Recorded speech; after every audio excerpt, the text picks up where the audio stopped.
तो बच्चों, आज मैं आपको लेके आया हूँ दो समीकरण निकाय का कोई हल नहीं होने की शर्त।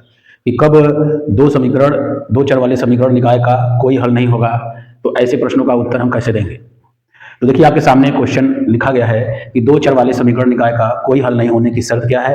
a1/a2 बराबर b1/b2 नॉट इक्वल c1/c2। यानी दो समीकरण निकाय का हल कब नहीं होगा, उसकी शर्त क्या है आपके सामने। a1/a2 बराबर b1/b2 बराबर c1/c2।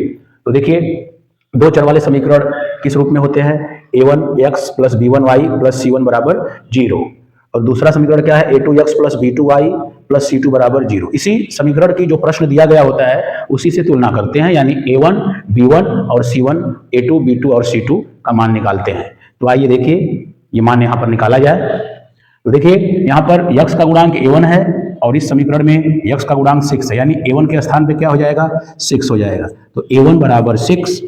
इसी प्रकार आप b1 निकालिए, y का गुणांक b1 है तो यहाँ पर y का गुणांक -3 है। तो इसका मतलब है कि y बराबर -3 और b1 बराबर -3 तथा c1 बराबर, तो c1 के स्थान पे देखिए c1 है, यहाँ पर c1 के स्थान पे 10 है। तो यानी a1 6, b1 -3 और c1 10। तो इसी प्रकार दूसरे समीकरण की तुलना करेंगे तो a2 के जगह पर देखिए क्या दिया गया है, 2। यानी a2 बराबर 2 और b2 बराबर, तो b2 के स्थान पर देखिए -y लिखा, इसका मतलब है कि -1 है, यानी b2 बराबर -1 और c2 बराबर, देखिए c2 और c2 बराबर 9। ये रहा आपका a1 b1 c1 और a2 b2 c2।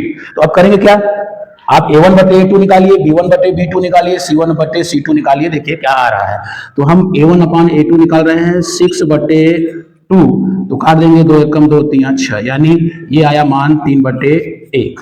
इसी प्रकार b1/b2 निकालते हैं तो -3 बटे -1, माइनस कैंसिल हो गया, ये आ गया 3/1। और c1/c2 इसी प्रकार निकालते हैं तो c1/c2 10/9, 3 देखिए कटेगा ही नहीं, तो ये आपका 10/9 ही रहेगा। ठीक, 10/9 ही रहेगा, यानी a1/a2 3/1, b1/b2 3/1, लेकिन c1/c2 10/9, यानी a1/a2 बराबर b1/b2 सेम है, लेकिन b1/b2 नॉट इक्वल c1/c2, यानी a1/a2 not equal c1/c2, b1/b2 not equal c1/c2। यानी आपके सामने है 3/1 बराबर 3/1 नॉट इक्वल 10/9। या आप कह सकते हैं कि a1/a2 बराबर b1/b2 नॉट इक्वल c1/c2। यानी जब ऐसे शर्त आवे a1/a2 बराबर b1/b2 नॉट इक्वल c1/c2, तो यहाँ देखिए a1/a2 बराबर b1/b2 आया है, लेकिन c1/c2 नॉट इक्वल आया है। तो यानी ये शर्त फॉलो कर रहा है। इसका मतलब है कि इन दोनों समीकरणों के कोई हल नहीं होंगे।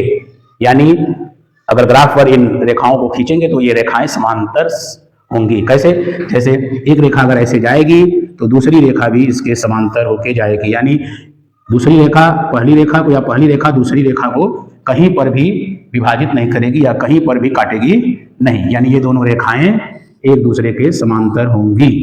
इसका मतलब है कि जब कहीं पर भी विभाजित नहीं कर रही हैं तो इसका मतलब कि इस समीकरण निकाय का कोई हल नहीं होगा। बहुत अच्छे से तीन टाइप प्रश्न को लाया कि कब कोई हल नहीं होगा, कब अनेक हल होंगे, कब अनंत हल होंगे, कब रेखाएं समांतर होंगी, कब रेखाएं एक दूसरे को प्रतिच्छेद करेंगी, कब रेखाएं एक दूसरे के ऊपर होंगी। ये टाइप में आपको पढ़ाया हूं। बच्चों, अच्छे से इसका अध्ययन करिए। ये प्रश्न आपको यूपी बोर्ड एग्जाम में देखने को अवश्य मिलेगा। धन्यवाद बच्चों।